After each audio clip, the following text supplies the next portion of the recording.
జలుబు తలనొప్పికి ఉపశమనం అమృతధార. ఈ అమృతధార అన్ని ఆయుర్వేదిక్ మెడికల్ షాపుల్లో దొరుకుతుంది. అమృతధార హోల్సేల్ గా కావాల్సిన వారు స్క్రీన్ మీద కనిపిస్తున్న నెంబర్ కి కాల్ చేసి సంప్రదించవచ్చు. ఆన్లైన్ లో కూడా మీరు ఆర్డర్ చేసుకోవచ్చు. విశాఖలో హత్యకు గురైన తహసీల్దార్ రమణయ్య కుటుంబానికి ఏపీ ప్రభుత్వం అండగా నిలిచింది. రమణయ్య కుటుంబానికి 50 లక్షల పరిహారం ప్రకటించింది. అలాగే తహసీల్దార్ కుటుంబంలో ఒకరికి కారుణ్య నియామకం కింద ఉద్యోగం ఇవ్వాలని నిర్ణయం తీసుకున్నారు. ఈ మేరకు రాష్ట్ర ప్రభుత్వం నిర్ణయం తీసుకుంది.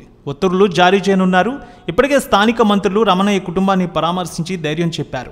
విశాఖలో తహసీల్దార్ రమణయ్య దారుణ హత్యకు గురయ్యారు. ఇటీవల బదిలీపై వెళ్లి విధుల్లో చేరిన కొన్ని గంటల్లోనే తహసీల్దార్ రమణయ్య చనిపోవడం తీవ్ర విషాదాన్ని నింపింది.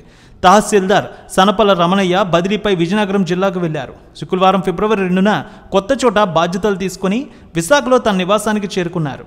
అదే రోజు రాత్రి 10 గంటల సమయంలో ఆయనపై దాడి జరిగింది. ఆసుపత్రిలో చికిత్స పొందుతూ శనివారం తెల్లవారుజామున మరణించారు. శ్రీకాకుళం జిల్లా నందిగం మండలం దిమిలాడ గ్రామానికి చెందిన సనపల రమణయ్య 2012లో గ్రూప్ 2 ద్వారా డిప్యూటీ తహసీల్దార్గా ఉద్యోగంలో చేరారు. 6 ఏళ్ల క్రిందట తహసీల్దార్గా పదోన్నతి లభించింది. శ్రీకాకుళం జిల్లాలో పలు చోట్ల పనిచేశారు. గత ఏడాది ఫిబ్రవరి 9న విశాఖ రూరల్ తహసీల్దార్గా బదిలీపై వచ్చారు.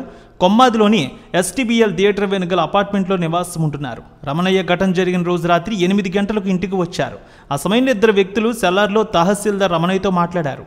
వారిద్దరూ వెళ్లిన వెంటనే మాస్క్ ధరించి ఉన్న మరో వ్యక్తి వచ్చి రాత్రి 10 గంటల సమయంలో అపార్ట్మెంట్ సెల్లార్లో రమణయ్యతో మాట్లాడారు. ఈ సందర్భంగా ఇద్దరి మధ్య 10 నిమిషాల పాటు చర్చ జరిగింది. తహసీల్దార్ మాట్లాడుతున్న సమయంలో చేతులు కట్టుకుని ఉన్న నిందితుడు ఒక్కసారిగా తన వెంట తెచ్చిన ఇనుప రాడ్డుతో రమణయ్య తలపై బలంగా కొట్టాడు.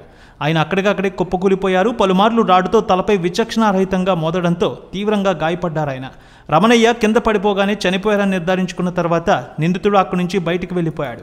కొద్దిసేపటికి వాచ్మెన్ రక్తపు మడుగులో పడి ఉన్న రమణయ్యను చూసి పరుగున ఆయన ఫ్లాట్కి వెళ్లి విషయం చెప్పాడు. రమణయ్య భార్య కిందకు వచ్చి పోలీస్ కంట్రోల్ రూమ్కి ఫోన్ చేయడంతో పాటు ఆయన ఆసుపత్రికి తరలించారు. చికిత్స పొందుతూ తెల్లవారుజామున 3 గంటలకు రమణయ్య మరణించారు. ఈ సమాచారం అందగానే సిపి రవిశంకర్ ఘటనా స్థలానికి చేరుకుని పరిశీలించారు. వాచ్మెన్ కుటుంబ సభ్యులు చుట్టుపక్కల వారిని విచారించారు. సీసీ కెమెరా ఫుటేజ్ ఆధారంగా నిందితుడిని గుర్తించారు.